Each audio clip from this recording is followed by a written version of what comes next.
প্রিয় আপনজন, তুমি কি জানো আমাদের প্রতিদিনের সিদ্ধান্ত কত প্রাণীর জীবন বদলে দিচ্ছে? বন কেটে ফেলা, নগর সম্প্রসারণ, অবাধ কৃষি সব মিলিয়ে হাজার হাজার প্রাণী হারাচ্ছে তাদের ঘর।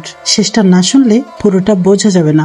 বাসস্থান হারানো প্রাকৃতিক ভারসাম্যের জন্য বড় সমস্যা। বনভূমি ধ্বংস, নদীর ধারে অবৈধ স্থাপনা, ফসলের জন্য ফেলে আসা এলাকা, এই সব কিছু প্রাণীদের জন্য নিরাপদ আশ্রয় হ্রাস করছে। শুধু প্রাণীর জীবনই নয়, আমাদেরও ক্ষতি হচ্ছে।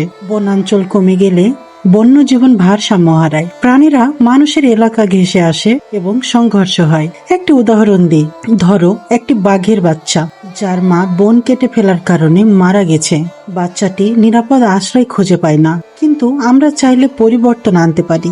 গাছ লাগানো, রিজার্ভ তৈরি, সচেতন কমিউনিটি, ছোট ছোট উদ্যোগ প্রাণীদের জীবন বাঁচাতে পারে। When we save nature, we save ourselves. প্রতিটি প্রাণীর জীবন আমাদের পৃথিবীর ভারসাম্যের অংশ।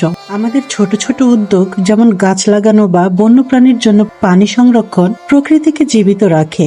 এই জায়গায় একটু ভাবো, প্রতিটি প্রাণীর জীবন আমাদের ভবিষ্যতের নিরাপত্তার সাথে যুক্ত।